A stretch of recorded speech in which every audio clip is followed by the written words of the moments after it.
இன்றைய முதல் வாசகம் யோசுவா நூலிலிருந்து வாசகம். அதிகாரம் 3 வசனம் 7 முதல் 11 முடிய மற்றும் 13 முதல் 17 முடிய. ஆண்டவர் யோசுவாவிடம், இன்று இஸ்ரவேலர் அனைவரின் பார்வையில் உன்னை உயர்த்தத் தொடங்குகிறேன்.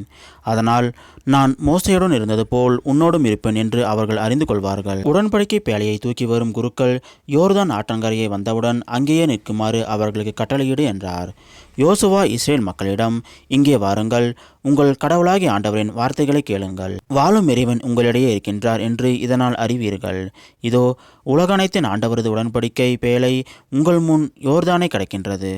உலகனைத்தின் ஆண்டவரது உடன்படிக்கை பேழையை தூக்கிச் செல்லும் குருக்களின் காலடிகள் யோர்தான் நீரில் பட்டவுடன் அத்தண்ணீர் பிரிந்து போகும். மேற்பகுதியிலிருந்து ஓடிவரும் தண்ணீர் குவியலாக நிற்கும் என்றார். மக்கள் தங்கள் கூடாரங்களிலிருந்து யோர்தானை கடக்க புறப்படும் போது குருக்கள் உடன்படிக்கை பேழையை தூக்கி கொண்டு மக்கள் முன்னே சென்றனர். உடன்படிக்கை பேழையை தூக்கி சென்ற குருக்கள் யோர்தானை அடைந்தனர். அவர்கள் காலடிகள் யோர்தான் நீரில் விளிம்பில் நனைந்தவுடன் மேற்பகுதியிலிருந்து ஓடி வந்த யோர்தான் நீர் வெகு தொலைவில் நின்றது. அறுவடை நாளில் இந்நதி கரை புரண்டு ஓடும்.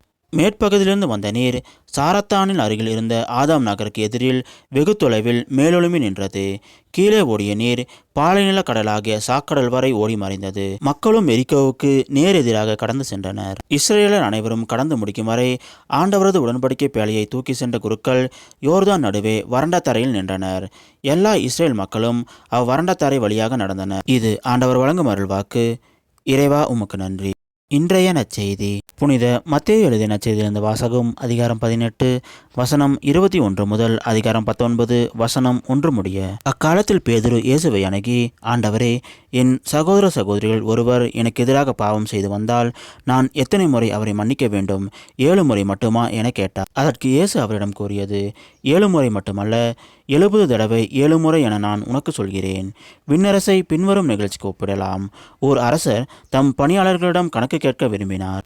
அவர் கணக்கு பார்க்க தொடங்கிய பொழுது அவரிடம் 10,000 தாலந்து கடன்பட்ட ஒருவரை கொண்டு வந்தனர்.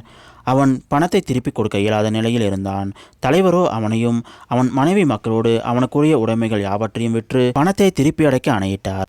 உடனே அப்பணியால் அவர் காலில் விழுந்து பணிந்து, என்னை பொறுத்தருள்க, எல்லாவற்றையும் உமக்கு திருப்பி தந்து விடுகிறேன் என்றான். அப்பணியாளரின் தலைவர் பரிவு கொண்டு அவனை விடுவித்து அவனது கடன் முழுவதையும் தள்ளுபடி செய்தார். ஆனால் அப்பணியால் வெளியே சென்றதும் தம்மிடம் 100 தெனாரியம் கடன்பட்டிருந்த உடன் பணியாளர் ஒருவரை கண்டு, நீ பட்ட கடனை திருப்பித்தா என கூறி அவரை பிடித்து கழுத்தை நெரித்தான்.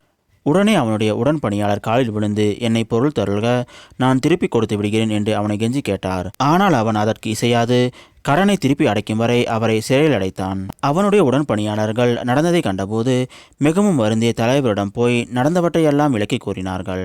அப்போது தலைவர் அவனை வரவழைத்து, பொல்லாதவனே, நீ என்னை வேண்டிக் கொண்டதால் அந்த கடன் முழுவதையும் உனக்கு தள்ளுபடி செய்தேன். நான் உனக்கு இரக்கம் காட்டியது போல நீயும் உன் உடன் பணியாளருக்கு இரக்கம் காட்டியிருக்க வேண்டும் அல்லவா என்று கேட்டார்.